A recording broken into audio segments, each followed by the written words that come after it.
and welcome back to NatChat. I'm Mirella Rich. If you've just joined us, we're here with Raphael Bender, who is a personal trainer. Welcome back to the program, Raphael. Thanks a lot. Can you tell us, with strength, how's the best way to build muscle strength in your body if you've got weak muscles? Well, it's different to the way to build muscle size. So, for instance, to increase your strength in a particular task, like be able to lift a particular weight or do a push-up or whatever it be, the best way to do it is to exercise only to the point of very light fatigue. Right? So do with emphasis on perfect technique. Like, 'cause strength is a skill, right? Because you're probably aware that there might be, for instance, like boxers. Some boxers can hit harder than other boxers, even though they're not bigger. Some weightlifters can lift more than other weightlifters, even though they're not bigger. Because there's a skill involved. Recruiting the right muscle fibres, more muscle fibres in the right sequence, the right proportion, is a skill. And so the more you practice it, the better you get. And if you exercise till you puke and then rest for 7 days, that's only like one session a week of practice. Whereas if you exercise a little bit every day, the skill gets better. So you won't get as big muscles, but you'll actually be stronger. Okay. Yeah. And do you find there's more men or women that go to personal trainers, or it's the same? I find I've probably got like 2/3 female clients. I'm not sure why that is, but my theory is that blokes have got more of an I'll do it myself sort of attitude. Yeah. And what about your own personal routine? What does that involve? I do about between 20 and 45 minutes of strength training every day, and I'm usually doing mostly bodyweight stuff. So I'm right into sort of one-handed push-ups and one-legged squats and different types of variations there. And I basically ride my bike everywhere. Yeah, it's beautiful. And how much should people train a day if they want to be super fit and really healthy? Super fit is not always the same as really healthy. So, for instance, if you were training to be a professional athlete, you would be super fit and probably not that healthy, because all your body's resources would be used to become fitter, right? And so that kind of takes energy away from your immune system and reproductive health and different things. So you would be training like 6 or 7 hours a day if you're a professional athlete, and you would find that you get colds very easily, and you'd be sleeping a lot, and sleeping a lot. Yeah, professional athletes would sleep like 10 or 11 hours a day. 11 hours a day. Yeah.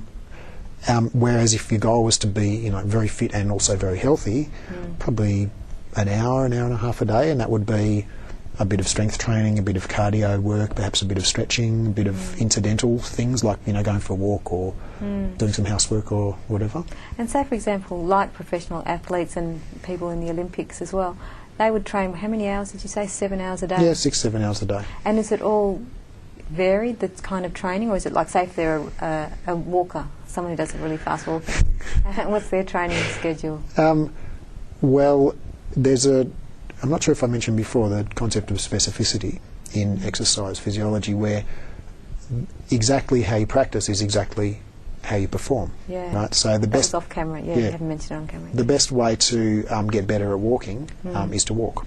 Right? It's not to go to the gym. Right? The best way to get be a faster swimmer is to swim, not go to the gym or run or whatever. So athletes will tend to spend the majority of their time doing the sport, right? And they might, for instance, walk dragging a weight behind them, or they might walk up hills or down hills or different things, but they won't necessarily spend a lot of time doing weights or different things. And so they might spend a lot of time doing that, but only a little bit of that time, maybe an hour a day, would be heavy work, and the rest of it would be technique and speed training and practicing their starts and their finishes and stuff like that. And what are some techniques that that you use yourself to motivate yourself to keep going? Like, what sort of tricks do you have for your own self? Everyone's probably got something. Sure. Well, I use a couple of things. And again, like I said before, I like to cheat. So the first thing is, I know that it's a lot easier to do it when you set it up so it's easier to do it. Right? So I've got a space in my house, right, where there's my weights and stuff sitting there, or I don't have to clear anything out of the way. It's not fold under the bed or anything. It's just there ready to go. If I walk past and feel like lifting a weight, I'll lift it. Right? I've set myself up a routine that I always do it at a certain time of day. So that's the time of day I always do it, and you just get into a habit. And your body clock knows this is the time. It's time to exercise now. So, and plus, I deliberately live a particular distance from where I work, which is just a good bike ride away. So I ride my bike, to work all the time, and so I just set it up so that it's easier, basically. And so, do you ever drive a car, or you actually ride and run everywhere? Well, I drive a car when I go with my wife and my daughter, and I can't carry them on my back.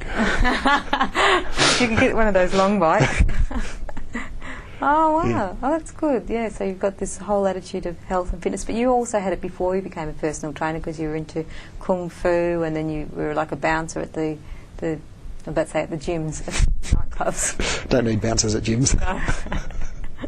And now, reflecting on your life, how would you describe your choices of becoming a personal trainer versus the other past jobs you've had?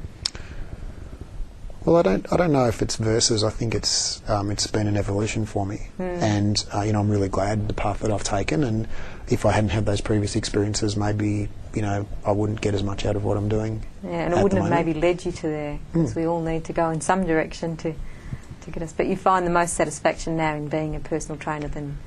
Oh, definitely. Yeah, that's what I do full time, and I love it. And do you find it exhausting training people at all? Like, if they're very heavy with all their problems, does that affect you, or are you able to distance yourself from that? What I've found is that it's definitely a skill that's important to have as a trainer, or someone that sees people one-on-one, is being able to keep that kind of separateness, from people's other life. But the other thing is that when people come to a training session, they need to be able to separate from their other life. Yes. So I know a lot of my colleagues are often kind of moaning about how people are always telling them their problems and stuff like that. I just don't let people do that, because they need to focus on what they're doing in the session. If they're telling you about what they did with their friend last night, then they can't be working very hard in the session, can they? So I'll always ask my clients, how are you at the start of the session, because they might have physical things they need to tell me about. And if they start to tell me about work or whatever, I'll say, that's great, and what are we going to focus on in the session today? And I'll always bring it back. Redirect them, because to me that's part of motivation. Yeah. Like, and you don't ever get tempted to get talking to them about whatever's going on? Oh. Some of my clients have got really, really interesting things to talk about. Oh, beautiful. We've run out of time. Thanks so much for coming on the program. Thank you very much. It's been a pleasure. You've been watching Nat Chat. I'm Mirella Rich, and our guest was Raphael Bender, who's a personal trainer. I hope you enjoyed the program. See you soon.